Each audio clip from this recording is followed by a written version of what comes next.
I'll give you my card.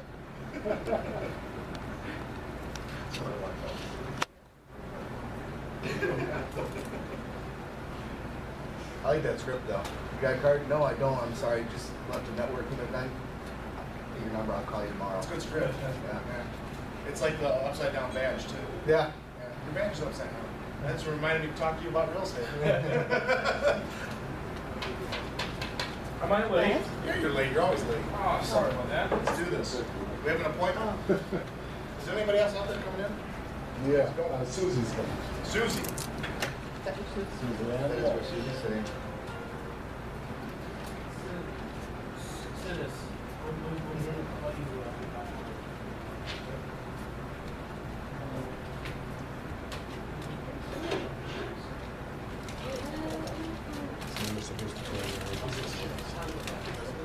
Yep. Well, I'm gonna open it.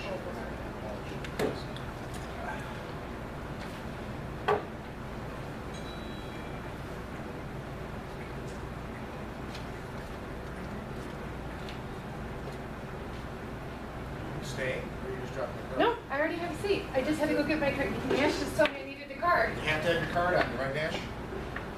Yeah, learning. You're learning.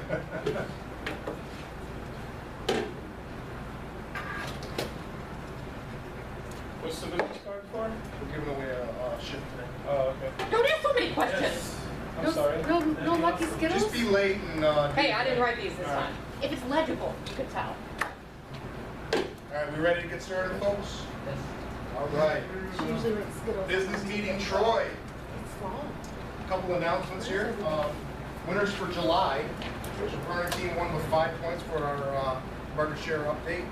And the individual was Jack Johnson and Bob Kettner with 3 points. So outstanding job.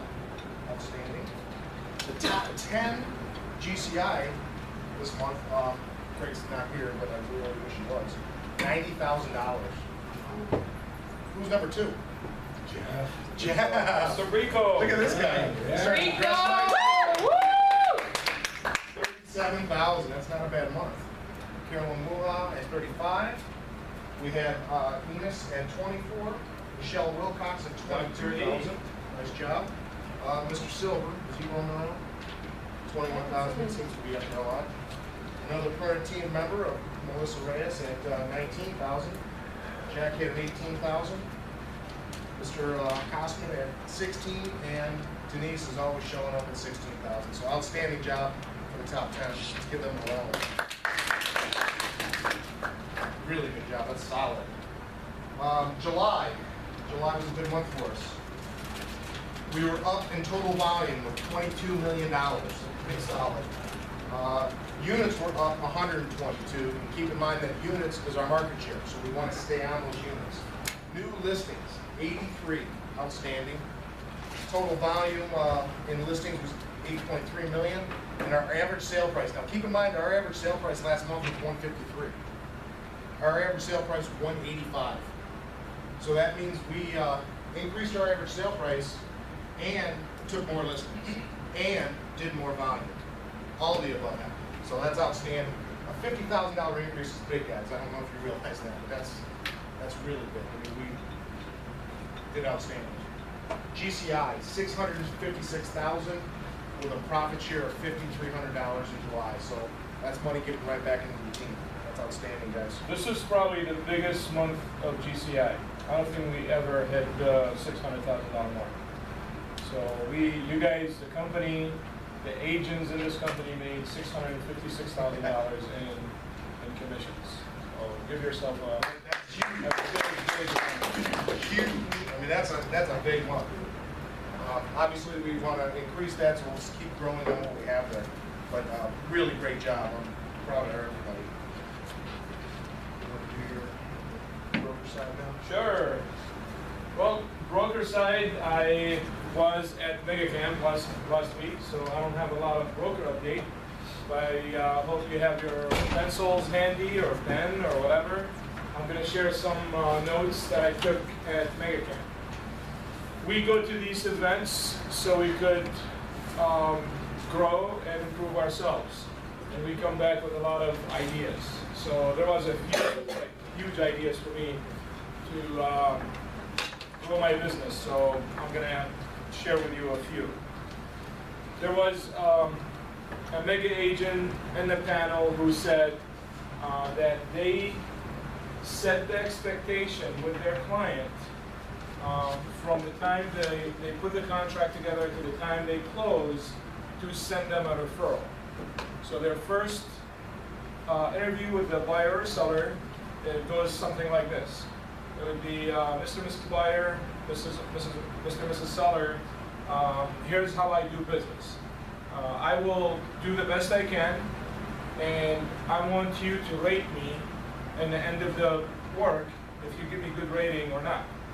The way you give me a good rating is by sending me a referral. So I will expect a referral from you from today to the day we close. If I don't get a referral from you, we will have a conversation on how can I improve my service, because obviously I didn't do a good job. So that was his way of committing, having their client commit to a referral. So it's not a survey he needs to fill out. It's not none of that. If I'm doing a good job, you should refer me to someone you know, because you have confidence in me. If he did not refer me to anybody, then I didn't do my job. I thought that was very clever. So think about it. Think about how many sales you had last year, or last month, or in the period when you got your license till now. And think, if in order to double your business, is to have your client commit to one referral. That's the only thing you have to do. You will double your business. So with this guy, he said, I literally doubled my business by doing that. And he said a story. He did it so often where his clients already know that they have to send them a referral. So he said one of the clients came day of closing, and he did not give him a referral. So after the closing, he went to him and said, well, I just want to know what I could do better because I did not get a referral from him. So the client said, well, I want to see if you're going to have the talk with me. Here is your referral. 2 referrals in his top pocket, by the way. There was 2, not 1. Yep, so he gave them referrals because he actually delivered. So imagine if they were at closing and he did not have that talk, he wouldn't have these referrals. Wait, So, real quick, give him the numbers of where he is. That was small town in Utah. there is 7,000 people, Yeah. is it? And he did 700 sites. 700 transactions. Out of 700 people, or 7,000 people. It was more than 7,000. It was like 70,000, I think. It was a small town, and he did 700 transactions. So he literally had the market share, like he had 50% of the market share in that town. And obviously he's delivering a good service, but that's one thing he was doing that doubled his business. And he came up with the idea like a couple of years ago. It's called the promise. Yep, his thing called the promise. Another person was doing you guys who've been to Bold, you know what a Bold 100 is. Connecting with 100 people in one day, which is really, really hard to do.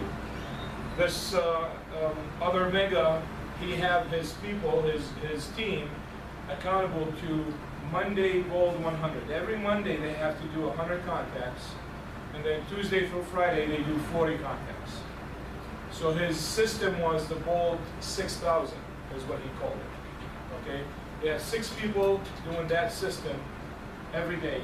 So they were connecting with 6,000 people a month, I believe. And that's another way of him increasing his business. So think about it. If you're doing 10 contacts a day right now, or if you're doing 3 contacts a day, you want to double your business, double your contact. You'll get more business. For those who wants to have teams, hire the right people, use our systems. We have the KPA right now. We have our team leaders that could help you find the right people. So we have the systems, please use it. The other thing a lot of them are doing, most of these successful team leaders are giving up control. So you're not the only one who can write contracts and take the contract from contract to close. You don't have to do everything. So you could hire cheap help. You could do it for $200-300. Hire someone to take the contract off your hands from the time you sign it to the time you close, and then go get another deal. So that they were emphasizing huge on this one. Get your clients involved in the process. So just like the promise, most of these agents are telling the client what's going to happen next. So these guys have a list. Here's what's going to happen. We're going to sign the contract today. 7 days or 3 days later, there is an inspection, and then the mortgage starts, and then appraisal. So they give them a roadmap on what's going to happen from beginning to end. And you can start from the time you sit down and talk to them, for example, until the time after closing. So there's a post-closing, tips also put in their sheet. By the way, for those who start things will look like they're not working. And that's something I really want you guys to understand. When you start something or when you're working on something new, things does not work for the first 6 months, maybe a year. Just stick with it. We were running we still are. You guys get the emails. 8:30 to 11:30. Be here. We'll give you a lead. We'll give you numbers. Call and try to get some appointments. People give up too soon. We did it for maybe 4 or 5 weeks, and all of a sudden everybody gave up. Nobody's showing up now. 4 weeks is not going to make it. 4 months is not going to make it. You need to keep going at it. You need to be here every day, Monday through Friday. Put your 2 or 3 hours of prospecting. If you don't, then you're kind of like winging it. You're just trying to get business as you go. And it's not going to be, consistent. It's not going to work. It might work for a little while, but you're going to have these speed bumps. But if you do it every day, you will get to that point. There was another lady who was sending the One Thing book for sell by owners. And with the One Thing book, it says, maybe the one thing you need to do is hire me to sell your house. I love that one. I thought that was very clever. So, and the One Thing book is talking exactly about that. You're an engineer or a dentist or whatever. Focus on your business. Don't sit down and play real estate agent. So that's basically what they're telling you. And I thought that was really, really cool. There was another lady who does open houses. She did $200 and some million with no advertising. Her sort of advertising is she does open houses, her team does open houses for every listing they have throughout town. So every Saturday and Sunday, her signs, and every open house she have 15 signs. So every Saturday and Sunday, imagine if you have 10 listings in Troy, for example. You have 150 signs every Saturday and Sunday sitting all over the place. And you have people in your team and people in your office holding these open houses. You will get the name recognition, right? So she tested it. After doing this, she tested it for a couple weeks. She didn't do open houses. People were calling her, asking what's going on, are you okay? So what does that tell you? She owns that market simply by a cheap advertising, open houses, and getting leads out of it. So think outside the box, guys. And the bigger part is be consistent with it. You have to make sure that you keep doing it, because if you do it once or twice, it's kind of like sending a mailer to a farm and waiting for someone to call you. It's not going to happen, right? You might get lucky and someone does, but if you only send it once, it's not going to happen. People will not remember it. And finally, the thing that I got out of Mega Camp, which I'm going to apply to my business, we went to a mastermind. We were talking about how can we achieve better results, basically. So the thing that I got out of it is set a big goal. So whatever your goal is, double it. I'm sorry. So whatever your goal is, double it. Be bold about it. Make it as big as possible. I don't care if you think it's not going to work. That's okay. So that's number one. Number two, I want to hire the right people. okay? So hiring the right people is very critical. And it doesn't have to be hiring someone to pay them money. It could be that you hire the right processing person who's going to process your deal. And I think everybody should use that system. Everybody should have someone processing their deal from contract to close. And maybe we will work as an office to find that person that we can provide to you. But in the meanwhile, there's virtual assistants. There's assistants out there that can do it for a couple $100, $200-300. I think that $300 you spent on a deal, it will make you another deal.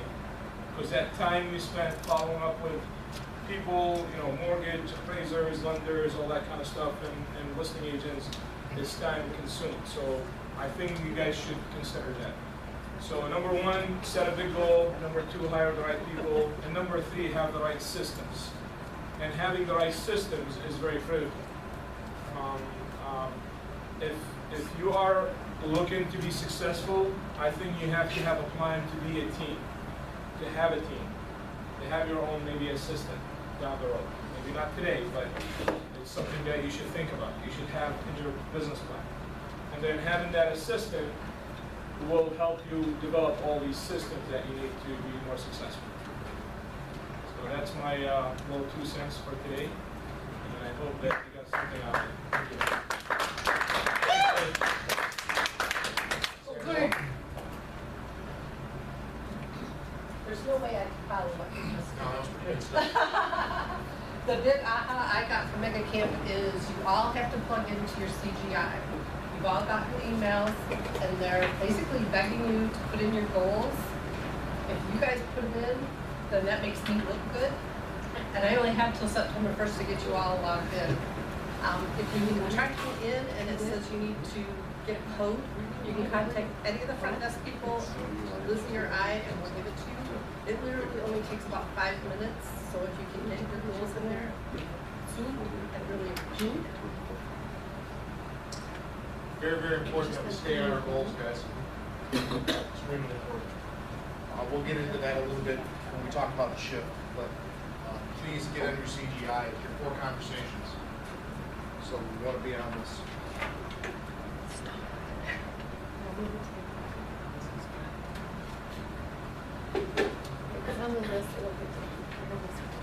And this is what the CGI look like, guys. So it will feed from, I don't know whose CGI is this, but That's yours. it's mine. Those are your goals. Right. So it will feed. He looks at this every day. Sorry, I was a fan. It will feed from KW. We'll put your numbers there, so you don't have to manually do it. So this is, but the only thing is updated as the last transmittal. So whenever we transmit, then it will update for last month. So it's not a real-time thing, but it will give you an update like here to like for July. I didn't do so well. Against my goals, I didn't do so well. So my goal for July was 23,000. I did 73. So it tells you where you at against your goal. So my goal was to get 4 closings. I only did 1. My goal was to get 3 listings. I only took 2. Appointments, I didn't go on any, even though I got 2, but I didn't go on. This one I didn't fill. So the appointment is the part where you need to fill up. Okay. And then, well, I had 1 listing appointment from. It's the same log. It's in the one login. We have that one login here. It's kw.onelogin.com, and this gives you all the stuff you can log into your green sheet, white pages, so on and so forth. Okay. So is this different than the CTE? It is. It's similar. CTE is a separate company. Colorlium came with their version of CTE. To me, CTE has a lot more data you could put in, but you have to put it in manually. I use CTE. I like CTE. This one, I think it's great. The only thing that I'm kind of like, it's good for me to sit down and see it every day to see where I'm at against my goals. Okay. So, and this is the yearly thing. Like it gives you a 12-month comparison between this year you know, last year. I think it's cool to kind of like give you an overview. CT is a little more detailed. And this is accurate because it comes right off of your grade sheets. This is real. And what is a goal? It's a dictator of action, right? So if you set your goals, it's real. Right. Joe.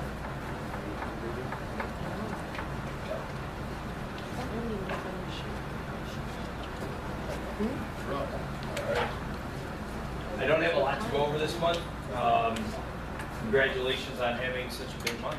That's pretty awesome as an office. Our office as well, we broke the record last month. Didn't do what you guys did, but we did pretty good. Point is, in the industry right now, it is slammed. You know, you guys are busy on your side, we're busy on our side. I'm seeing more mistakes now than I have in a long time. I'm seeing loan officers doing bizarre things with clients. I talked to one of Barb's clients last night, and he put his loan out there. The buyer was charged 4.5% with 1 point. It's actually a real pricing should have been 4% and no points. So the point I'm bringing up is, yeah, a lot of people are making mistakes, but a lot of people are just getting overwhelmed, so they're just charging what they feel like charging. So take the time and have your clients reach out, give me a call. Try to save some headaches, some grief, some aggravation.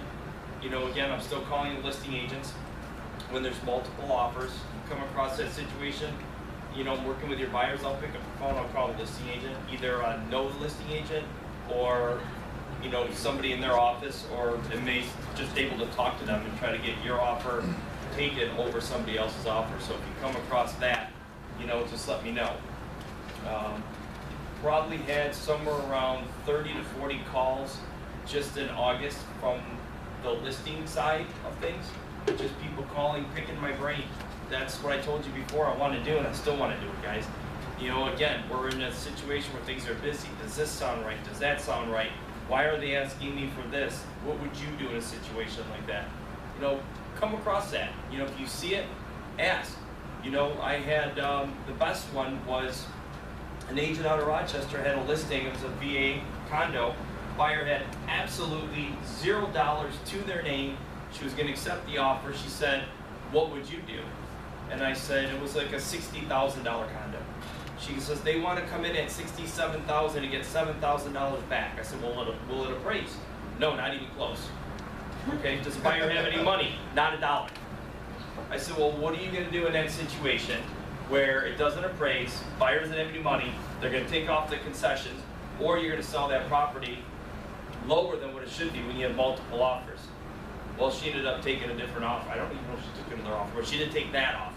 But the point is, these are things that, you know, talking it through, you know, to different people, you might get a different perspective. So I showed her how it is on the mortgage side, why somebody might use that program, and, you know, said, ask the agent if they have any money that we can lower the concessions, because that will tell you whether they have the ability to cover any shortfalls if it doesn't appraise.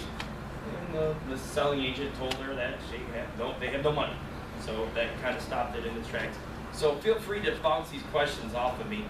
There's a lot of new programs that we've been hearing about coming out. What they do is they just paint old programs with a new name, and they're the same things that have been out there. So if you guys have any questions or aren't sure about something, let me know. Yes? It's just a really super crazy. What is the rule, just a general rule with their income, you know, and what they can actually purchase? The general income is all of their debts, including the new house, shouldn't be more than 45% of their monthly gross income. But that's getting very specific. So as far as a realtor trying to make that determination, that may be a little tricky, because what you may determine their income is might not be what I figure their income to be. So if you're not too sure, or if they have a loan officer that said they couldn't do it because they don't make enough money, call me anyway. Either I'll confirm why they can't, or we'll talk about maybe getting a co-signer, or figure out, I mean, I had a person that's 72 years old, they didn't qualify for their house they were trying to buy. they had an IRA. I just flipped a self-directed IRA portion of a monthly income. I pulled like $1,500 a month out of their IRA, getting, you know, directed to them. That's income. So it made the loan work. So bring that to me when you come across that. Hey, real quick, and not to take from you, but Joe, you have a really easy way of explaining it. I think that would answer her question when you say, you know, $5 for every one. $5 a thousand. What's that? $5 a thousand. $5 a thousand, exactly. I think that's what she was asking, like, If you wanna know can how you much the explain house it? payment's gonna be, it's $5. Right. Oh, for the house payment? Is that what you, oh, maybe I misunderstood. Yeah, that's why I was No, I thinking she appreciate was trying to figure out Okay. how to tell them, you know, I mean, what they can afford, so, it's, you know what I mean, like, if it's 2,000 more, it's really not that much more in their monthly payment. $10 a month. And you know what, you guys, the thing is, when you go up 10 grand, I always tell people, if you go up 10 grand, use $50 a month. Why 50? Because you figure your payment's gonna go up by 10 grand, but your taxes are gonna go up just a little bit too. I use $50 a month, and I give people, this is the house you're looking at. I know you don't wanna go over this payment. This is the price that you wanna be at. Just so you know, if you went up 10 grand, add $50. That's it? Yeah, that's it. Well, I try to get them to the point where you might be able to find something, you know, for them in a more realistic marketplace for what they're looking for. Yes? Really quickly, what are your suggestions when the house doesn't appraise? Well, there's two things, because that's coming up a lot, because right now there's not a lot of inventory, prices are going up sky high. One of two things are happening right now. Either A, it's a bad appraisal, or B, it's just the fact it's just not there based on comparables. You guys, I'm gonna tell you to do something very smart, so simple, something that you just don't know, and I cannot believe how many times I'm hearing this from listing agents. You know, as a listing agent, you did your market analysis, you figured out where you're gonna list the price at. Let's just make up a number and say it's 200. Well, you're concerned that it's gonna be kind of tight, but you know there's a pending sale. You guys as listing agents, call the other agent. When is it closing? Do not allow the appraiser in the house until that happens. Call the other agent, say I'm holding off on the appraisal for this reason. Call the lender, let them know. Because what's happening, and it's really ticking me off, we'll get an appraisal come in 10 grand short. Well, 3 days after the appraiser went, these two houses closed. They can't go back and use a pending sale and add it to the appraisal. It's a dead deal. So take the initiative. Don't be afraid of rocking the boat. Rock the damn boat. Just let everybody know what's going on and why. Because it'll save everybody a lot of headache at a different time. So if you have a bad appraisal, not a low appraisal, but a bad appraisal, I can fix bad appraisals. I can fix even an FHA loan. The only ones I can't do anything with are VA, because you just can't. When you come across an appraisal that you see, let's say that scenario that we just talked about, yeah, there's 3 sales that just closed or 2 sales that just closed after this appraisal was done. Don't reach into your seller's pocket and pull money out. Call me. Let's talk about it. Tell me what your thoughts are. I can pull a new appraisal. I can do a new loan. Just hope it's not another mortgage one office, because that's trouble. But if I can pull a new appraisal, I'll do it. And the other thing is, even FHA, we can still do another loan on an FHA property if you have a low appraisal. It doesn't mean it stinks like everybody says it does, because it doesn't. Anybody else? Do you have any alternatives for an FHA buyer looking to buy a condo? Well, Doesn't go FHA? what makes them an FHA buyer would be my first question. Just the money down? Yes. Because we have a 3% down condo loan. We can do a 3% down conventional. Now, if that is a non-conforming, I don't mean it's not FHA approved and conventionally approved, just a flat out non-conforming, I have 5% down non-conforming. Most that I've heard of in the industry usually starts out at 20%. Again, I said this before, I don't know why we have a 5% down one, but we do. So it's there. Somebody's gonna call you later Okay. about this. I'm not that experienced, I have a question. I know there are certain things that will interfere with FHA approval. Fencing lines that are too close by. Sometimes it can be a problem with moisture in the basements. What else is really close to that? Being by railroad tracks, being connected to a gas station. Big one that you guys come across, property that has recently been transferred from one owner to another owner. So be aware of that if you're writing an FHA offer. Guys, pull up your data just to see if you've seen a transfer in names. If you've seen an owner transfer, you can't do an FHA loan on that property. The way it works is the most minimal time between changing owners and doing a new loan is 90 days from date of transfer to contract date. Not closing date, contract date. So if I bought the house from, let's say, Samir 2.5 months ago, I can't write the contract now knowing it'll close after 90 days. I have to write the contract on the 91st day. And you need 2 appraisals.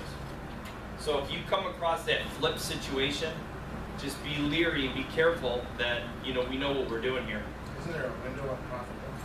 Where you don't have the second person? That's within 6 months, it's 20%. Going back, you're talking about the difference in appraisals, a bad appraisal and a low appraisal. What would you qualify as a bad appraisal and what would you qualify as a low appraisal? A bad appraisal would be, great example. I literally had one. It was at Canterbury, between Dodge Park and Shaner. They used, and it was a 1,500 square foot house. They used 3 homes just a quarter mile south of Canterbury. And they were one was, our subject was 1,550. They used 2 of them that were 1,300 and adjusted them up south of that property. South of Canterbury is the cutoff line from Utica schools to Warren Con schools. There's a big difference. Number one, you shouldn't have even done it. You should stay within the same school district. That's a bad appraisal. When they could have gone, instead of a quarter mile, go 0.3 miles, stay within the same school district, and get a value. Or take a 1,600 square foot house and drop it, adjust it down a little bit. Instead of taking, smaller homes and adjusting them up, take a bigger home and adjust them down, stay within this area. Maybe they just missed one that was on the same street and chose to go 4 streets over for whatever their reason was.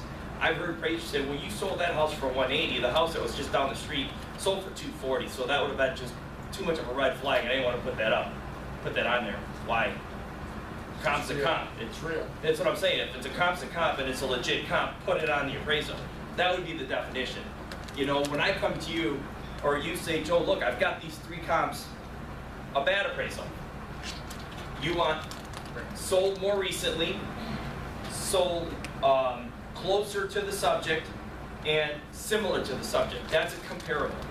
If you'd say, look, I think they should have used this 2,500 square foot ranch that's 1.5 miles down the street instead of that 1,800 square foot like our subject is, it's not going to be a good comparable. You got to basically look at that and say, if I eliminated this comparable and inserted this comparable, which is a better comparable, that would change my value.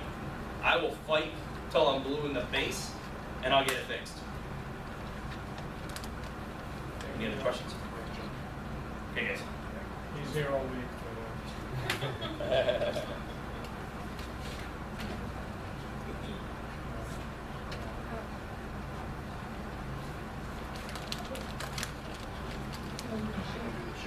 We'll do shit now. Okay, the awards for the month.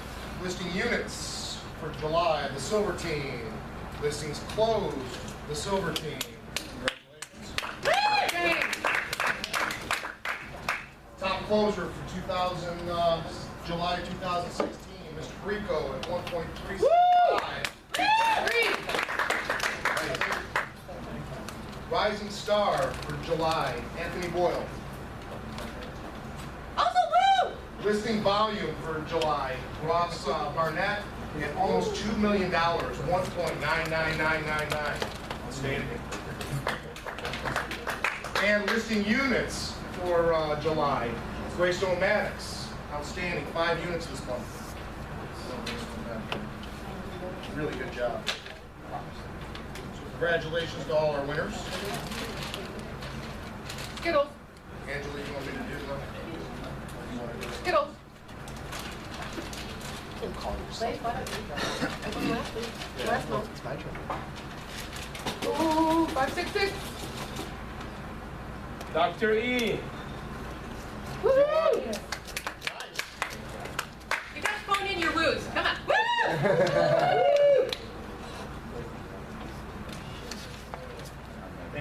much. My name is Don Forsha. The name of my business is Basement Home Inspections. 18 years ago, I started out as a handyman. I've been doing handyman work 6 days a week for 18 years. Plumbing, electrical, carpentry, drywall, roof repair, a little bit of everything on the entire house. Taking that hands-on experience, I graduated from the ASHE School of Home Inspection in Chicago. So I have formal training, I have also hands-on experience, and I still do handyman work. I do both, I do inspections and handyman work. I have a son that works with me, and he also does. He came to inspection school with me. We both do inspections, we both do handyman work together. I own my own radon machine, so I have that same day radon results. I don't have to do canisters. I do same day electronic reports with pictures in them. Every inspection, and I have flyers out on the table. I hope you're hungry, so we have a very nice lunch. I used to be a chef, my wife was a baker, so we did a very nice lunch. Because when I asked to come, they said, "You're not doing Subway, are you?" No, we don't do Subway. Every inspection I do comes with a 5-year roof warranty, a 90-day structural and mechanical warranty, a 90-day mold warranty, and also a 90-day warranty for the sewer pipe from the house to the street. And if your buyer attends with me, and I do this for your protection, if your buyer attends with me at the inspection, say, "You know what, I didn't really like this guy, I didn't like the inspection," I will give them their money back and pay the next guy. I have errors and omissions insurance. I have E&O insurance that covers you, also covers referring parties, like E&O insurance. I'm attempted to cover all bases. I have the experience, and I also back it up with warranty. So please take a flyer. Can you go in a little more detail on these warranties? Is it like through a warranty company or Yes. Here's what it is. Yes. Thank you. Yeah, I need a little bit more detail. That's good. What I do is this. I take a portion of the inspection fee and I purchase a package of warranties through a warranty company. So what they get is this, is with their report, after they receive their inspection report, they'll get the warranties, they'll get information from the warranty company saying this is the number to contact if we have a claim. That's how I do it. Now, a lot of times people will also, the sellers will provide a 1-year warranty. What happens in mine will pay the deductible. What company is it that you buy? It's Residential Warranty Services, part of recall check. If you have anyone else who's been doing recall checks, recall compliances, or 90-day warranties, it's part of them. It's a nationwide company serving home inspectors. How much would a 2,000 square foot inspection usually cost? I would say a 2,000 square foot inspection is going to be $350. And that includes the the 400 right in there. Yes. Yeah, $350 to $400, and would include the warranties with it. Correct. Radon is $150 also. Anything else? I hope you're hungry because we have a whole lot of food out there. Any other question? Any way?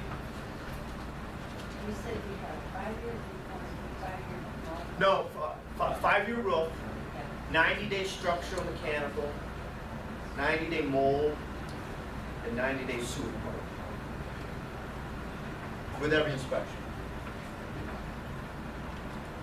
What Don hasn't told you is he's also a chef, so he's the one that made our lunch, and his wife is the baker who made the cupcakes.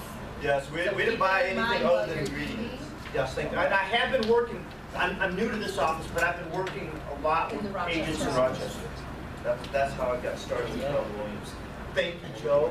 Thank you, ladies. Okay, last but not least, I was gonna do a thing on shift today, but we can't, we're running out of time. One of the major issues at Mega Camp that they were talking to us as leadership was the shift. So we're gonna be teaching shift in both offices this month, next month. Right, it's on top of the instruction. So we're gonna go through shift. What I wanted to do today is give out shift. Close. Josh. Oh! Did read that. Don't worry, it has a lot of pictures. Why don't we grab something to eat and then we're gonna get started with Ignite. Oh, I'm sorry. One more thing, if you guys were not previously aware, there, we have a Tigers game coming up on August Thanks. 31st. Announcements. It's a $40 for the ticket. It covers the party that's there, you know, to and from the game you. and the game itself. It'd be super awesome if you could join us. It'll be a good time. August 31st. It's versus the White Sox. We'd love to see you there. If you lost your RSVP email, I'm going to send out another one after this meeting, or you can just tell me. I'll put you down. Thank you. One other thing, happy hour tomorrow at CJ Mahoney's. It's a lot of fun. If anybody's been to these happy hours, please join us. 6 p.m. CJ Mahoney's. It's the one in Rochester Hills, so it's on Rochester Road across from that Lowe's. It's not the one over here by us. It's a good time.